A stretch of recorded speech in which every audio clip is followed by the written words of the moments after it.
Ya, ini katanya Markus lagi. He who lives in harmony with himself live in harmony with the universe. Ia yang hidup harmonis dengan dirinya sendiri akan hidup harmonis dengan alam semesta. Kalau kamu sama dirimu sendiri nggak harmonis, ya kamu nggak mungkin harmonis dengan alam. Kamu sama dirimu sendiri nggak damai.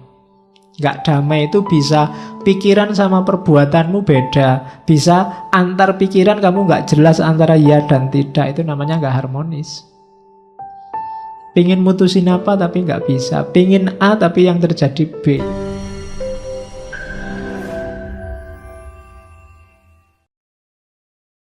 Assalamualaikum warahmatullahi wabarakatuh. Bismillah, mari kita lanjutkan ngaji kita seperti biasa. Ini teori self-preservation. Apa ndak boleh, Pak? Kita punya hobi, punya kesenangan, ingin kaya, ingin kepuasan tertentu, boleh.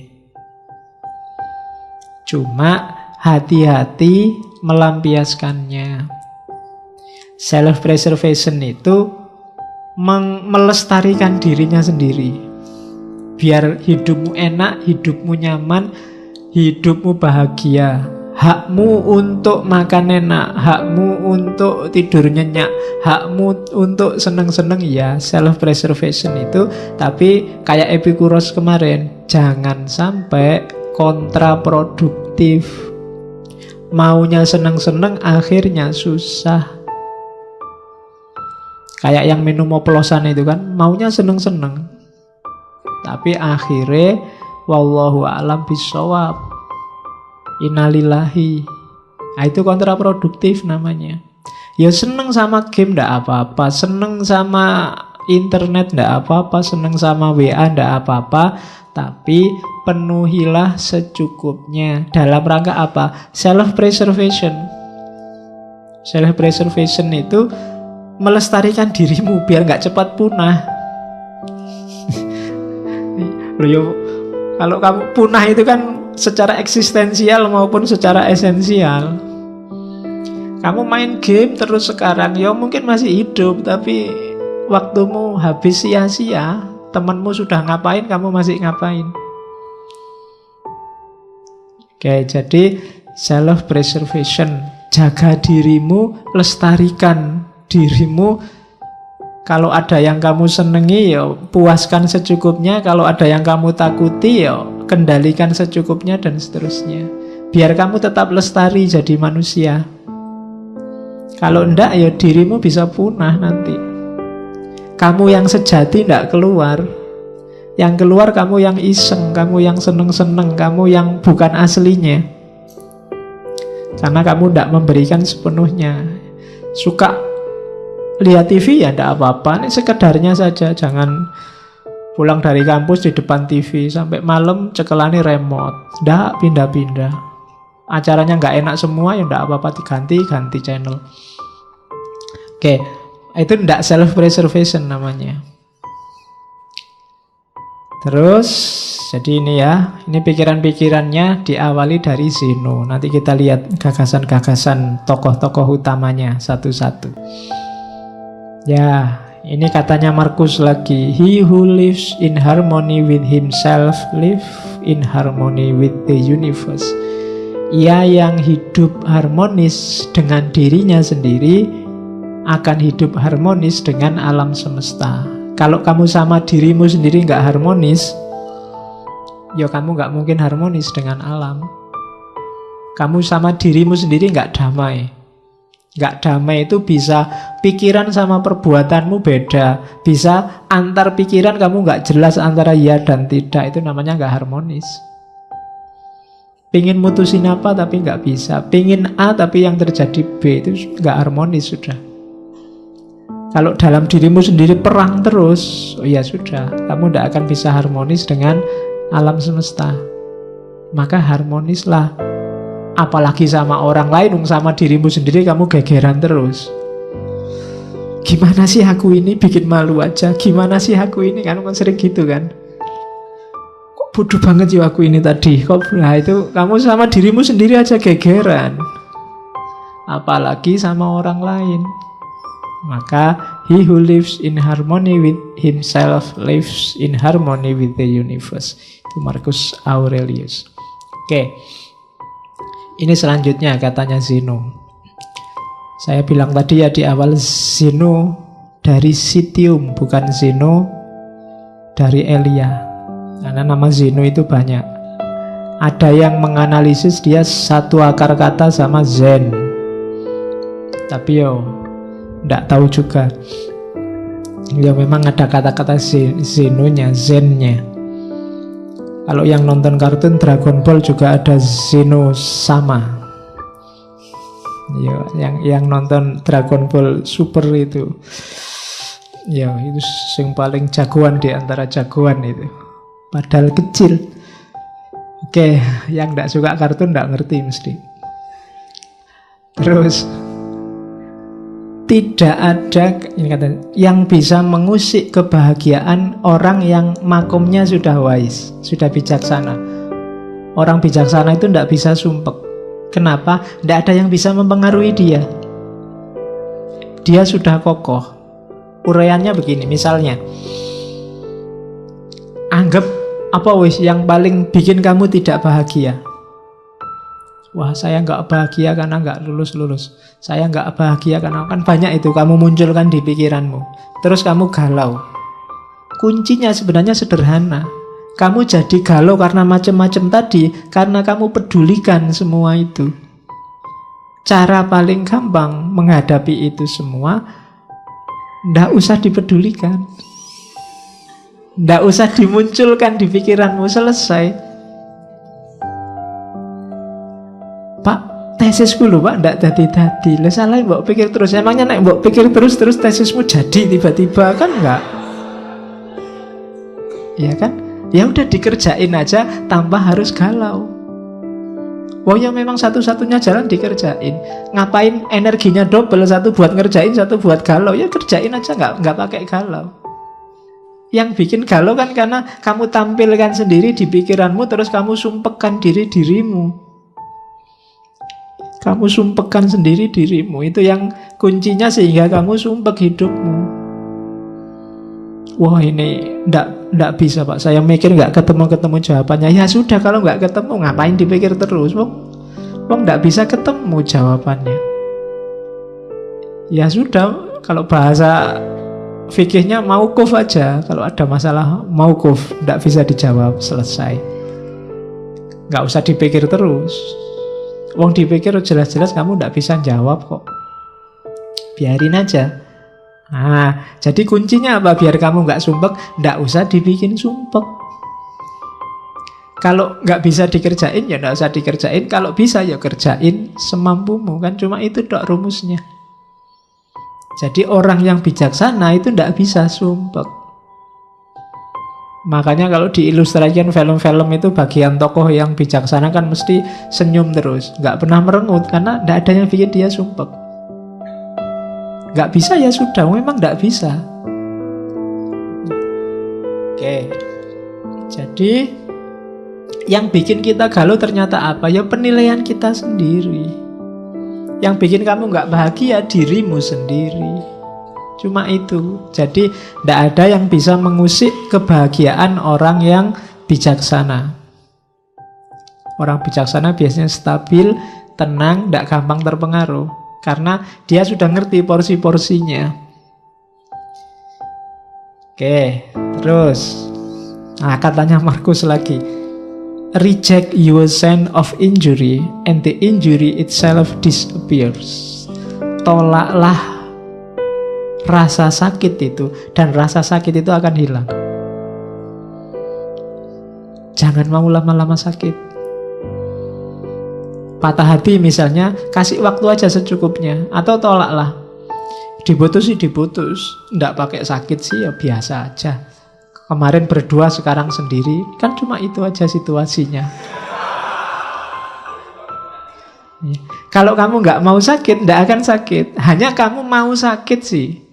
Akhirnya dipikir-pikir sendiri, dibikin-bikin puisi sendiri, dibikin terus. Jadi terus kamu sumpek sendiri.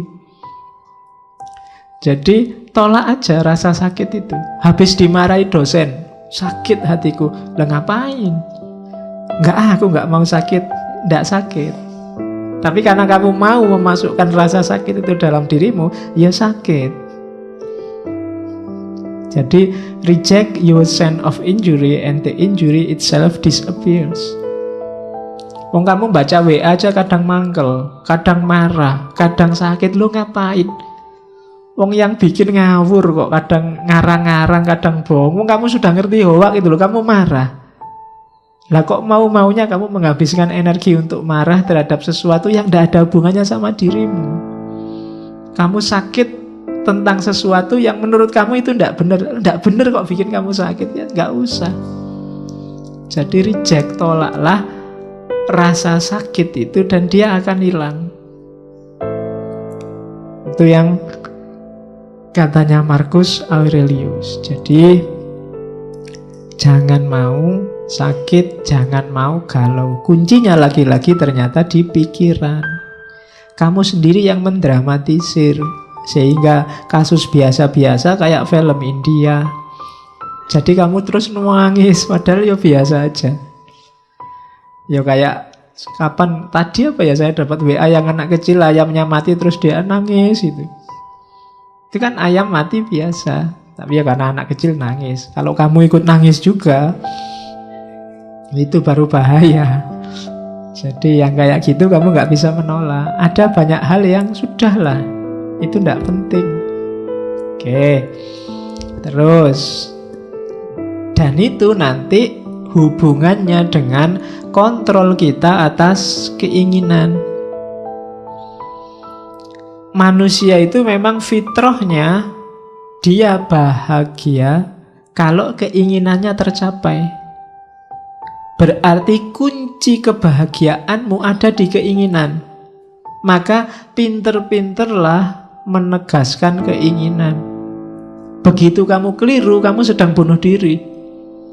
Bikin keinginan, rancang keinginan yang dalam kontrolmu. Kayak tadi, bukan sesuatu yang di luar jangkauanmu. Jadi, karena kalau kamu menginginkan sesuatu yang di luar jangkauanmu, hasilnya pasti kecewa. Jangan menginginkan sesuatu yang di luar jangkauanmu. Wong kamu sudah jelas sekarang semester 14 sudah mau kena DO. Saya cita-citanya cum laude, Pak, tercepat terbang. Wis ora iso jelas itu. Daripada kamu stres, mending sudah sing penting lulus. Ya, jadi jangan menginginkan sesuatu yang di luar jangkauanmu.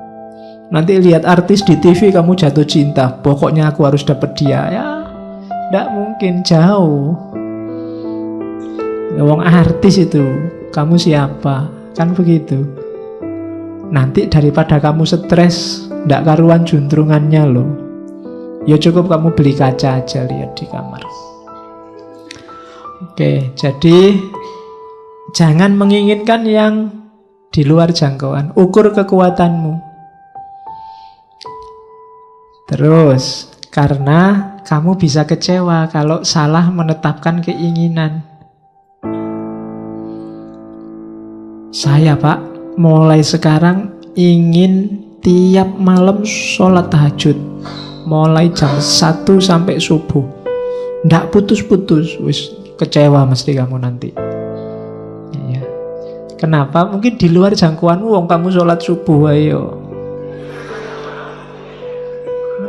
Iya. Jadi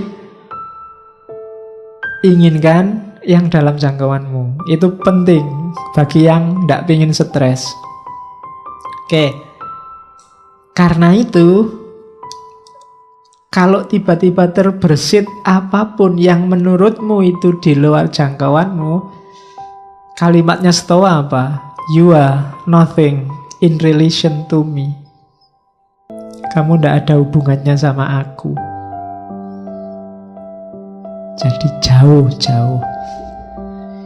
Jalan-jalan di mall, lihat orang belanja baju banyak sekali, harganya ratusan ribu. Kamu mau beli kaos 40 ribu aja diwala-walik pintu. Nah, lihat orang itu,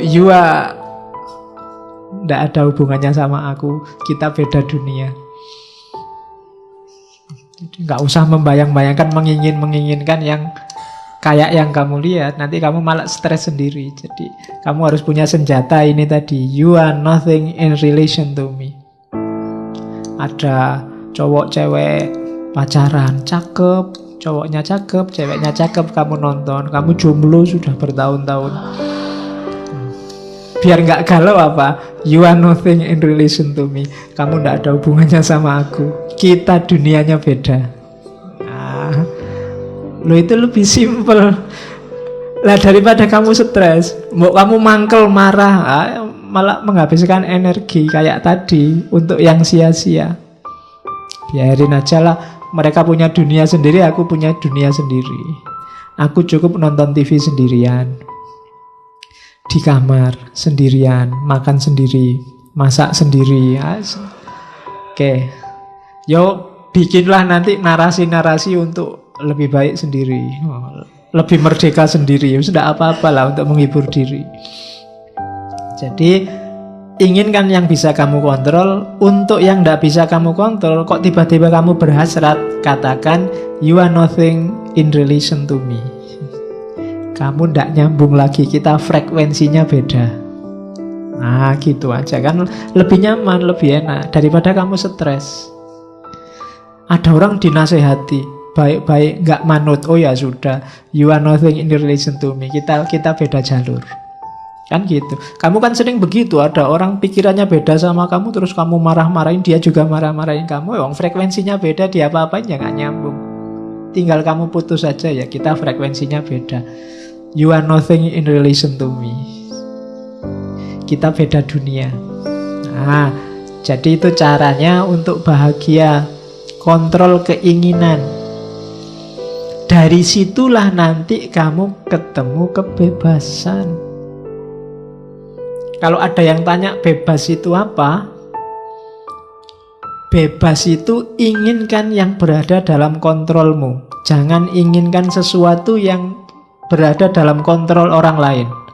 Kalau cita-citamu menginginkan sesuatu yang jadi milik atau dikontrol orang lain, maka saat itu juga kamu jadi budak. Budaknya siapa? Budaknya orang lain yang mengontrol keinginanmu tadi. Kalau cita-citamu misalnya jadi PNS dan menurutmu di luar kontrolmu, maka kamu akan jadi budak orang yang mengontrol penerimaan PNS. Kalau cita-citamu ndak jomblo lagi, punya pasangan, padahal di luar kontrolmu, kamu akan dikontrol orang yang bisa ngasih kamu pasangan atau menjanjikanmu jadi pasangannya. Ya kan? Kalau cita-citamu harta, padahal itu belum waktunya dan di luar kontrolmu, maka kamu akan jadi budak orang yang bisa memberikanmu harta. Namanya jadi nggak bebas. Maka kalau kamu ingin bebas yang sejati, inginkan yang hanya dalam kontrolmu saja. Yang di luar kontrolmu nggak usah diinginkan. Jangankan di luar kontrolnya orang lain, di luar kontrolnya Allah pun jangan ditagih-tagih ya Allah, kok dulu aku anaknya orang desa, mbok aku anaknya presiden apa anaknya menteri. Ya kalau kamu yang diinginkan itu, kamu jadi tidak bebas. Kebebasan itu inginkan yang dalam kontrolmu. Jangan nagih sesuatu yang di luar kekuasaanmu. Dan kamu nggak dosa kok kalau hanya menginginkan yang dalam kontrolmu. Nggak apa-apa, kekuasaanmu cuma itu. Agama kan mengajarkan begitu. Kalau kamu sholat nggak kuat berdiri, ya duduk. Nggak usah iri dengan orang yang bisa berdiri. Yang berdiri juga begitu, jangan iri, enak ya itu sholatnya duduk. Kalau pengen sholat duduk, sakit dulu. Kan begitu. Masing-masing punya jatahnya sendiri-sendiri. Ya mungkin jatahmu sekarang masih jomblo, yang lain jatahnya sudah punya pasangan, itu biasa. Jadi Tidak harus menginginkan yang di luar kuasamu. Kecuali janjane sudah dalam kuasamu, kamu nggak jomblo lagi. Tapi kamu milih jomblo, wah itu rasake dhewe nanti. Iya, kamu akan galau mesti. Harusnya kamu ambil, tidak kamu ambil. Jadi bebas yang sejati itu apa? Bebas yang sejati itu menginginkan yang dalam kontrolmu, bukan yang di luar kontrol. Mari kita demo biar Donald Trump gak jadi presiden Amerika lagi. Kejauhan. Hasilnya mesti stres. Jadi ya yang deket-deket lah. Terlalu jauh kalau Donald Trump. Ya orang Indonesia ya presiden Indonesia. Kalau gak kuat ya gubernur, gak kuat ya bupati. Kalau masih gak kuat ya Pak RT, Pak RW misalnya loh. Itu kan dalam jangkauanmu, bukan yang di luar jangkauanmu. Kalau mimpimu terlalu besar, hasilnya kecewa. Atau kamu jadi budak yang bisa mewujudkan mimpimu. Jadi bebaslah. Bebaslah berarti apa? Inginkan hanya yang berada dalam jangkauanmu. Terus yang kedua, lanjutannya kebebasan. Kenapa sih ada yang tidak terjangkau? Ya, karena all can be free internally in mind, none can be free without in body. Kita itu akal sih bisa bebas, cuma mewujudkan isinya akal itu tidak bebas. Kamu mikir apa saja kan bisa, boleh. Tidak ada sanksinya malah. Satu-satunya yang bisa bebas murni itu kan cuma mikir, akal. Cuma mewujudkan pikiran itu tidak bebas. Kita sudah terikat. Kamu mikir seandainya aku bisa terbang ya, bisa di pikiran. Tapi kalau mau diwujudkan, kamu harus punya uang dulu terus naik pesawat. Tidak bebas. Kalau nggak punya uang ya tidak bisa kamu bisa terbang. Ya kamu loncat dari atas gunung ya terbang sebentar. Terus wassalam.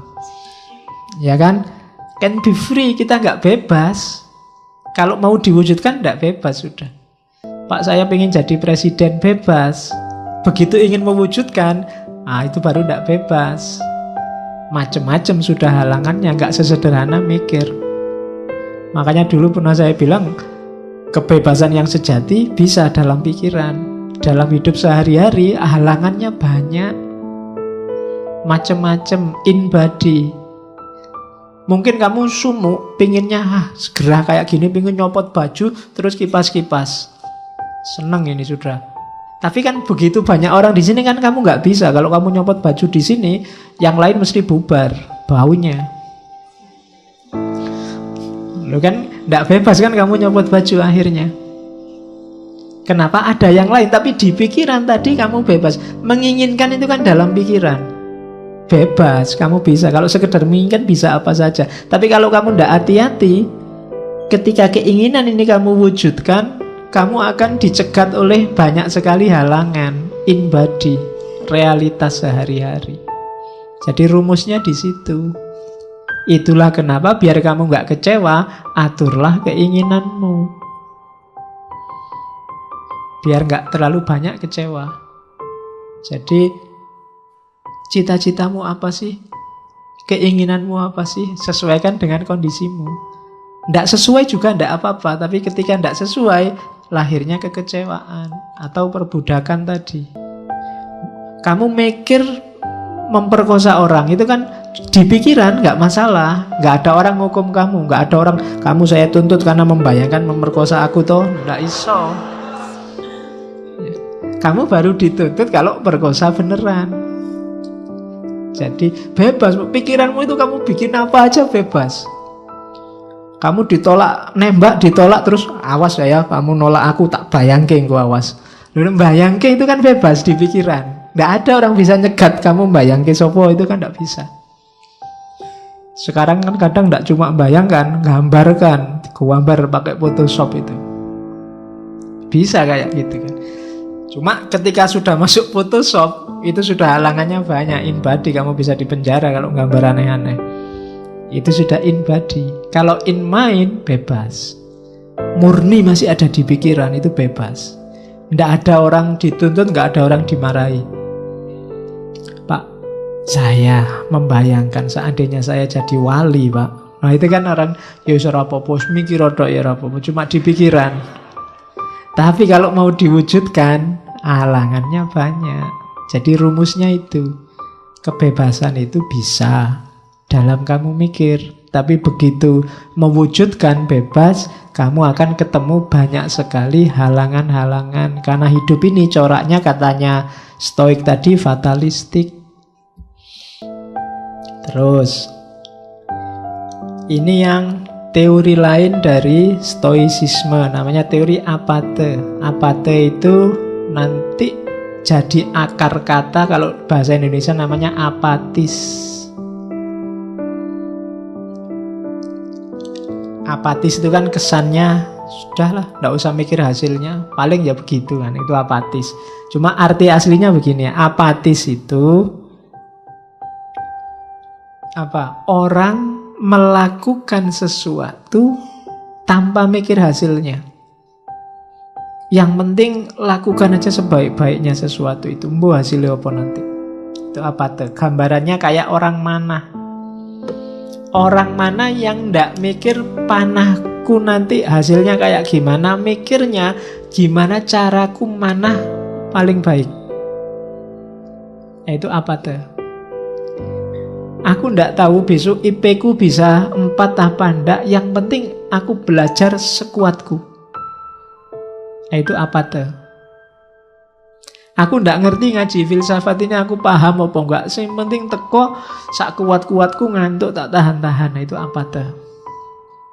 Apatis. Jadi hidup itu rumusnya ini, kita ndak bisa menguasai hasil, tapi kita menguasai proses. Itu tadi yang saya bilang, kelompok Stoa ini banyak diadopsi nanti gagasannya oleh agama-agama baik Kristen maupun Islam. Kamu kan menyebutnya hari ini bau as'ariyahnya kan ada. Jadi kita menguasai usaha tapi tidak menguasai hasil.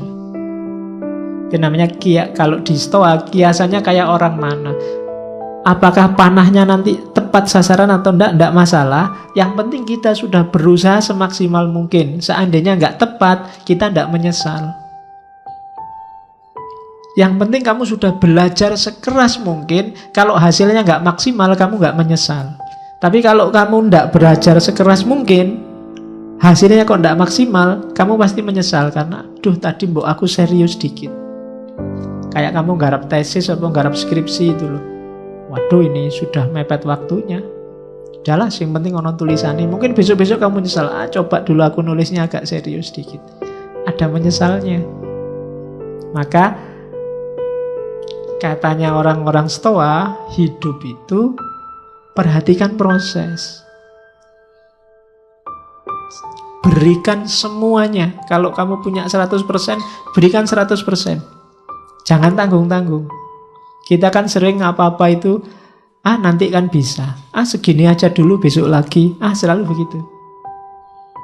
Biasanya hasilnya nanti menyesal. Aduh, coba tak kerjain kemarin, sekarang ada tugas lagi. Double deh. Coba kemarin sudah selesai, sekarang lebih enteng. Salahmu dewe. Ya kan? Aduh, bolak-balik tugas, nambah lagi. Yang kemarin aja belum nih. Padahal yang kemarin waktunya banyak. Karena kemarin kamu nggak ngasih 100%, sekarang kamu dituntut 300%. Hasilnya menyesal, maka kiasannya kayak mana? Nggak usah peduli hasilnya nanti kayak apa. Yang penting sudah memberikan semuanya. Kalau hasilnya belum maksimal, ya sudah, itu jalannya mungkin, takdirnya mungkin. Nah itu kiasannya pemanah. Teorinya namanya apate. Di Indonesia konotasinya agak negatif, apatis. Apatis itu kalau di Indonesia kan, alah paling-paling begitu hasilnya kan gitu. Ya, tapi maksud awalnya tidak begitu. Maksud awalnya itu, lakukanlah sesuatu yang tadi berada dalam jangkauanmu, dalam kontrolmu semaksimal mungkin. Hasilnya apa? Wallahu a'lam. Kalau di agama kan Allah itu kan tidak menghisap hasilnya, tapi menghisap prosesnya. Sejauh mana usahamu mendekati dia, itu nanti yang dihisap. Sukses apa enggak, wallahu a'lam juga. Wong kita memang kuatnya, yang kita kuasai cuma proses. Minum ini kan usaha semaksimal mungkin ya. Jangan sambil ngomong nanti keselak, itu namanya semaksimal mungkin.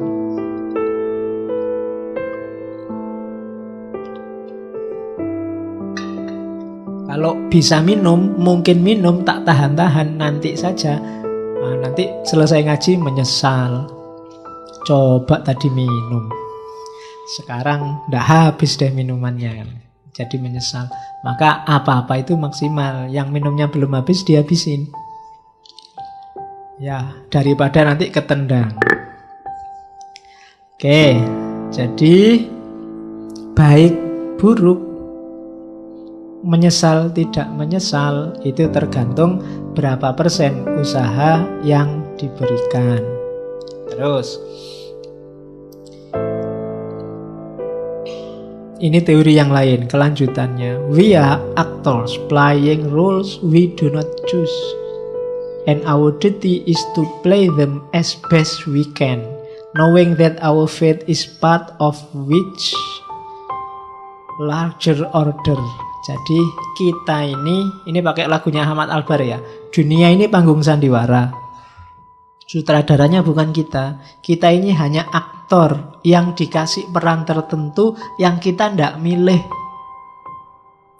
Kamu kan ndak milih tiba-tiba sekarang jadi mahasiswa, tiba-tiba jadi santri ngaji filsafat. Tiba-tiba ini kan kayak rule-rule, peran-peran yang diberikan oleh Tuhan pada kita. Kita ndak pernah milih. Maka tugas kita bukan bantah sutradara. Kalau sudah di casting jadi antagonis, ya antagonis saja. Jadilah antagonis sebaik-baiknya. Ya, lo itu maunya begitu memang ya. Antagonis terbaik itu ya, maksudnya ya play them as best we can. Apa ya kamu di casting jadi antagonis kan begitu. Kenapa? Karena kita ini bagian kecil dari mesin besar. Kalau kita nggak main sebaik-baiknya, mesin besar ini akan kacau. Jadi santri, jadilah santri yang baik. Jadi guru, jadilah guru sebaik-baiknya. Jadi adik, jadilah adik sebaik-baiknya. Jadi kakak, jadilah kakak sebaik-baiknya. Maka mesin hidupmu akan bagus, normal, produktif. Jangan setengah-setengah. Jadi mahasiswa setengah-setengah. Jadi guru setengah-setengah. Jadi kakak juga setengah-setengah. Ya hasilnya tidak bagus. Mesinmu tidak akan muter dengan bagus. Kita itu bagian. Kalau kamu jadi kakak yang bagus, adikmu jadi adik yang bagus, ibumu ibu yang bagus, ayahmu ayah yang bagus, keluargamu jadi keluarga bagus, produktif. Pemimpinnya harus bagus, rakyatnya juga harus bagus. Tidak bisa salah satu. Yang penting kan kuncinya pemimpin. Loh, sebagus-bagusnya pemimpin, kalau rakyatnya kacau ya tetap kacau. Karena ini organisme besar. Bahkan organisme besar ini tidak sekedar keluarga, tidak sekedar negara, tapi alam semesta. Jangan dikira chaosnya Suriah itu ya Suriah saja. Imbasnya pasti ke Indonesia. Buktinya banyak Indonesia yang ketut masuk ke sana. Jangan dikira gegerannya apa hari ini. Korea Utara sama Malaysia itu urusan mereka saja. Kalau benar terjadi perang, imbasnya pasti ke sini. Wong kita ini mesin besar kok. Israel sama Iran misalnya perang, terus dua-duanya mengeluarkan nuklir. Yang kiamat bukan cuma Israel sama Iran, ya sak dunya rusak kabeh. Karena kita organisme besar. Kalau kamu maki-maki orang misalnya, itu kan kamu tidak berperan yang bagus. Jangan dikira jeleknya kena kamu saja. Wong kamu itu bagian dari organisme besar. Keluargamu mungkin kena, kuwi anake sapa nek ngomong kaya ngono kuwi. Murite sapa lho, gurunya kena. Candi kuwi, daerahmu kena. Iya kan? Jadi jangan dikira urusannya cuma sama dirimu. Kita ini sekrup kecil dalam organisme besar. Maka jalankan peranmu sebaik-baiknya. Nggak usah bahas casting. Aduh, castingku kok ndak enak ini jadi adik, penginku jadi kakak. Ternyata nggak punya adik, punyanya kakak toh, akhirnya jadi adik. Ya jadilah adik yang baik. Enak jadi dosen ya tinggal merentah-merentah, nugas-nugasin. Lu dosennya dulu juga pernah jadi mahasiswa. Dulu, sekarang castingnya ganti. Maka castingmu sekarang baru jadi mahasiswa. Perankan sebaik-baiknya. Biar nanti sama sutradaranya kamu diganti casting yang enak. Kalau jadi mahasiswa nggak becus, yo casting selanjutnya kan yo logos tadi loh, ada logikanya, ada hukumnya. Jadi we are actors playing roles we do not choose, and our duty is to play them as best we can, knowing that our fate is part of much larger order. Jadi kita ini skrup kecil dalam mesin besar. Mesin besar itu murnya satu copot aja ya sudah wassalam. Semuanya ikut kacau. Terus oke, ini rumus terakhirnya, realistis. Realistis itu apa? Do not seek to have everything that happens as you wish, but wish for everything to happen as it actually does happen.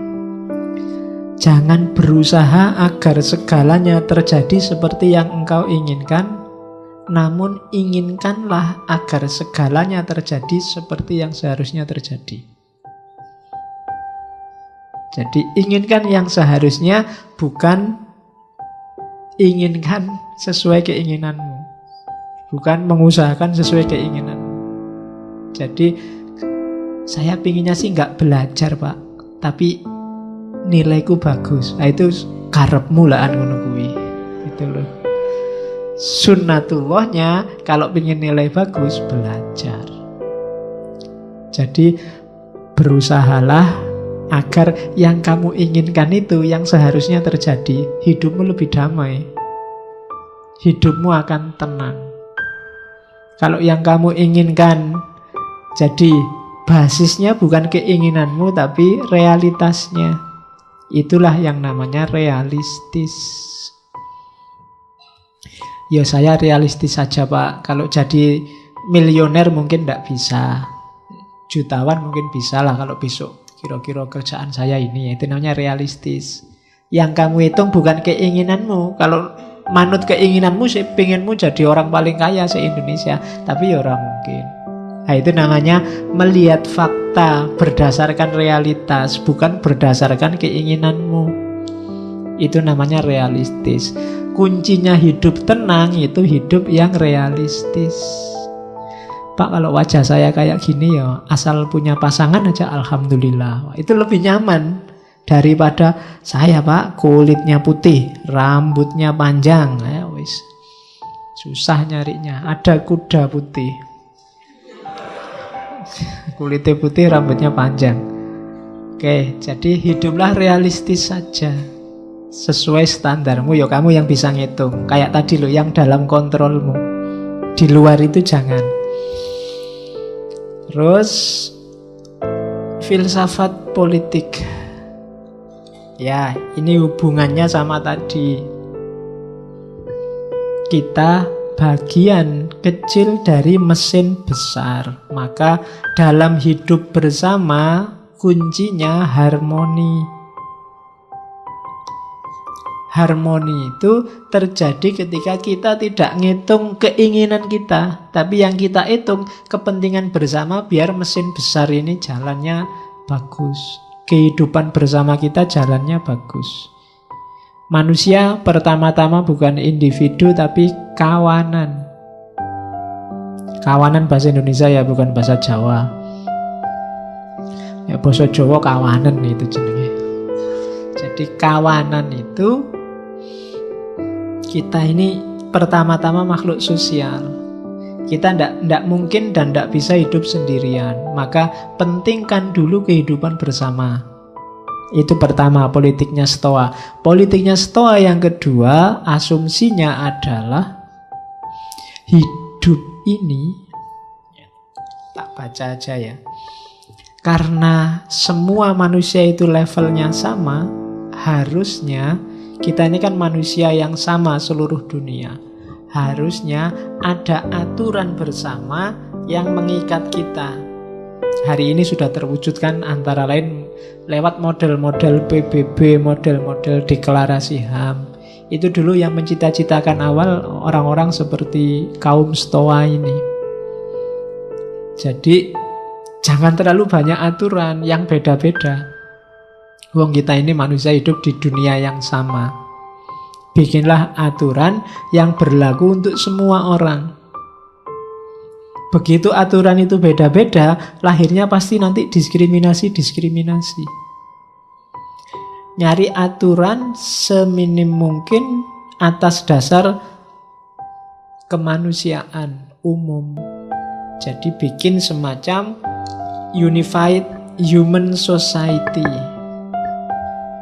Oke. Terus ada juga sebenarnya orang Stoa yang tidak suka politik, karena zaman itu politiknya agak trik, politiknya agak rusak. Jadi mereka anti hukum bikinan manusia. Yang mereka percaya hukum alam, bukan hukum Tuhan loh ya, hukum alam. Alam ini ada hukumnya, yaitu yang kita pedomani. Ya hukum alam kayak tadi, logosnya Tuhan tadi loh. Yang males, ya nanti tidak sukses. Yang rajinlah yang sukses. Yang tekun, nanti sukses. Ini hukum-hukum alam. Yang kita pedomani ini, bukan hukum bikinan. Kalau hukum bikinan, sifatnya parsial dan temporal. Jadi itu filsafat politiknya Stoa. Jadi pertama-tama sadari kita hidup di alam semesta ini semacam organisme. Organisme itu kayak tubuhmu itu loh, organisme. Kalau matanya sakit, semua tubuh ikut merasakan sakit, itu organisme. Kayak mesin, kayak laptop ini. Yang error keyboardnya, semua fungsi yang lain gak ada artinya. Yang error VGA-nya, ya semua fungsi lain yang lain juga gak ada artinya. Yang error layarnya saja sebenarnya, tapi ya semua fungsi yang lain gak ada gunanya. Itu namanya organisme. Kita hidup bermasyarakat juga begitu. Jangan dikira kalau alapak itu kan minoritas, kita bikin sengsara juga gak masalah. Enggak, dia bagian kecil dari organisme besar di mana kita hidup di situ. Kalau yang satu kacau, mesti kita juga akan ikut kacau. Jadi tidak harus karena minoritas, tidak penting itu Pak, enggak. Setiap komponen dia ada perannya. Maka kehidupan sosial juga harus begini. Kita utamakan kepentingan bersama, bukan keinginanmu sendiri. Nah, itu filsafat politiknya Stoa. Oke, kita temui satu-satu tokohnya. Yang tadi baru dasarnya. Ya masih panjang.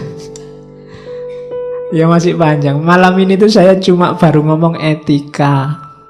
Logikanya belum. Fisikanya juga belum.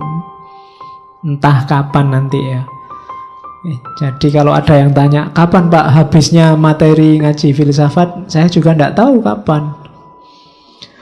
Oke, pokoknya sak kuat-kuatnya.